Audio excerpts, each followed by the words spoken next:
What's good, everybody? It's your boy Jacob. Welcome back to another video. The law of assumption states that what you want already wants you. Perhaps it wants you even more than you want it. The universe is meaningless. The universe is pointless. The universe is devoid of purpose without us assigning meaning and purpose to the universe. Like, I don't even think the universe exists without us human beings observing it. You know what I'm saying? And even if it does exist, like, the universe would just exist as pure potential, just waiting for the divine gift of human awareness to breathe life into it. And even what Neville said 70 years ago when it was less popular, what I'm saying now is supported by modern quantum physics.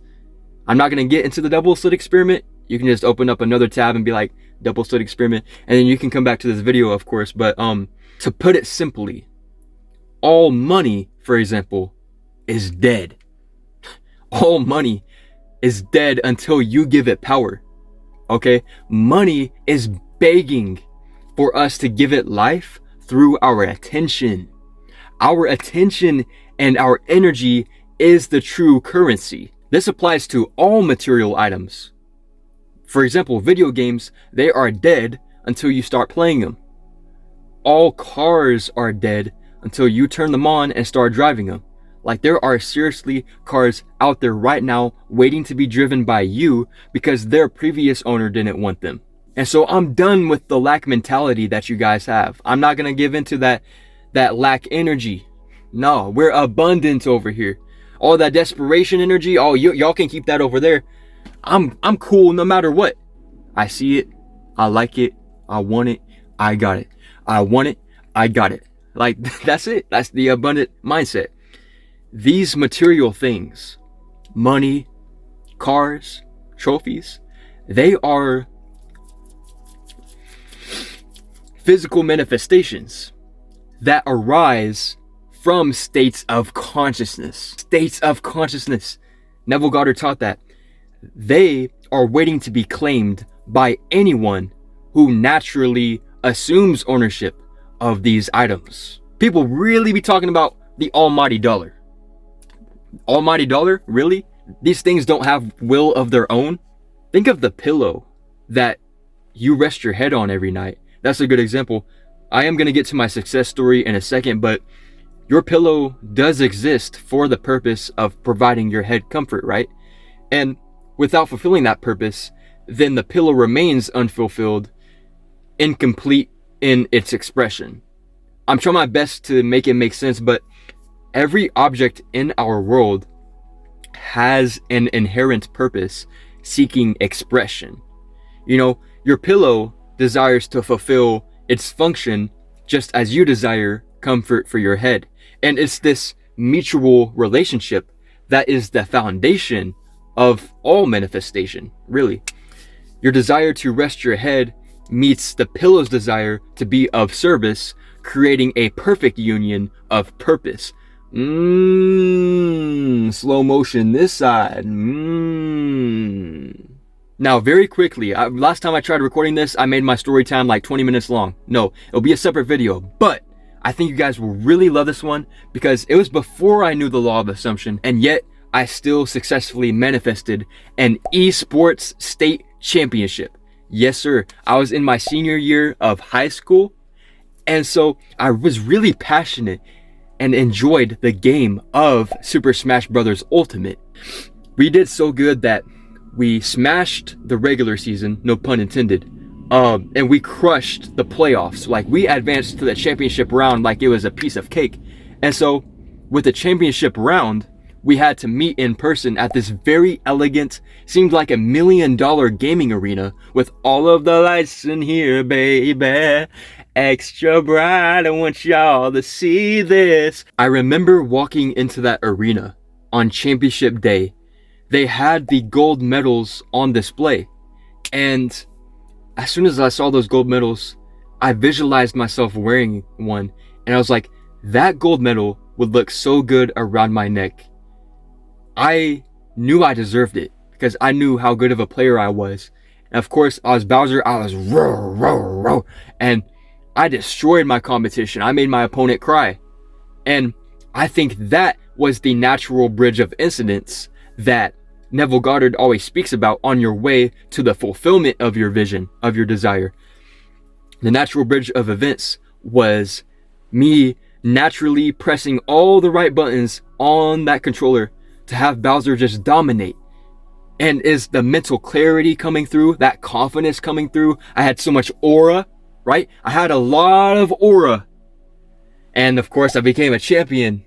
So don't take that for granted. Don't take that lightly with a grain of salt, because the law of assumption was at play there. I claimed that gold medal as mine. It was a physical manifestation of a state of mind. I entered the mind of a champion, the mentality of LeBron James.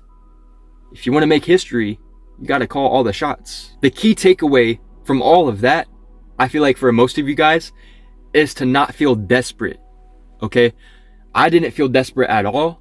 I just had a lot of confidence and I claimed it as mine, and there was no questioning it, and I was okay with losing, but for some reason, I just knew I wasn't going to lose. Now, people do ask me if character traits such as confidence, discipline, attractiveness, creativity, they ask me if all these character traits want them back. You know how material items want us back as much as we want them? Perhaps they want us even more than we want them. Well, character traits are the same exact way. Okay?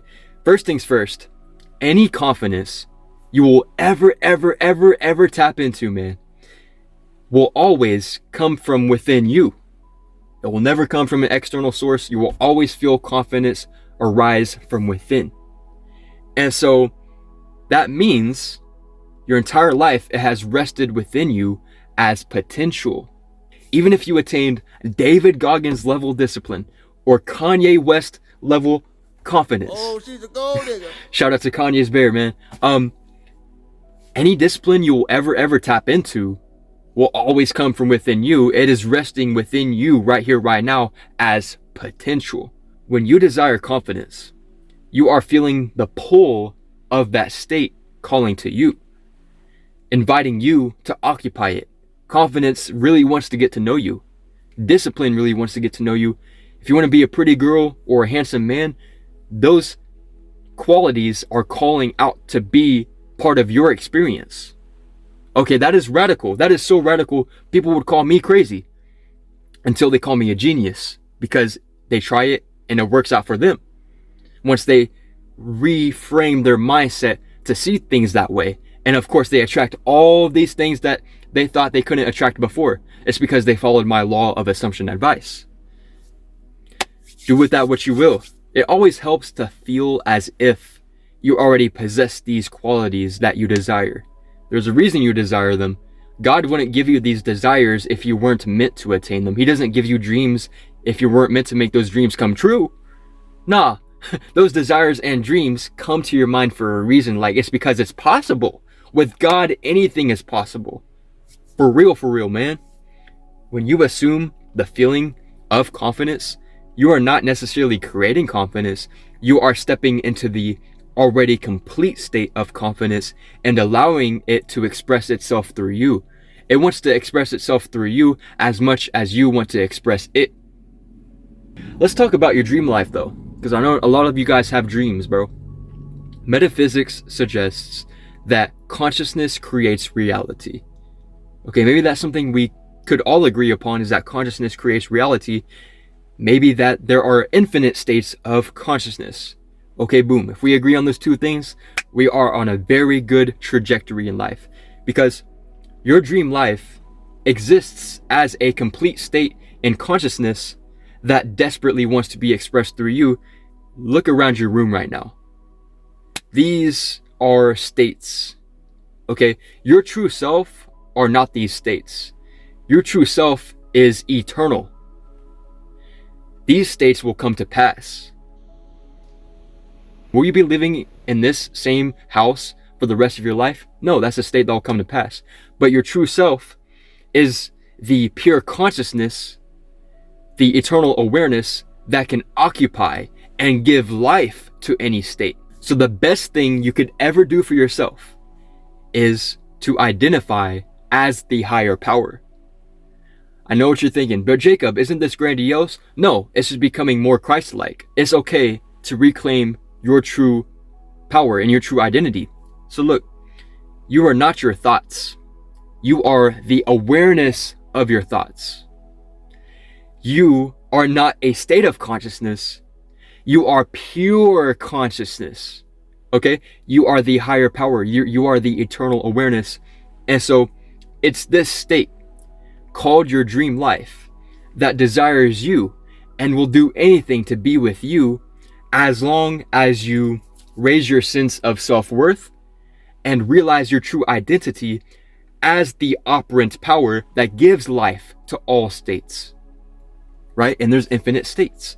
So the reason why these material items, these character traits, and even your dream life desire you more than you desire it is because scientifically and spiritually, they are nothing without you. And without them, you're perfectly fine. Wow, that is a powerful mindset shift. That just I don't know how to explain. But before you go, do not chase your dreams, because dreams are not meant to be chased after. They are meant to be assumed as already yours in consciousness. And so when you truly grasp that you are not separate from your desire, but are the very awareness in which all desires exist, then that's what truly empowers you. That's what makes manifestation natural and effortless. On the surface level, it might seem like what I'm saying is paradoxical, but on a deeper level, what I'm saying is so true, that money and cars are indeed dead without human consciousness being around to animate them with meaning and purpose.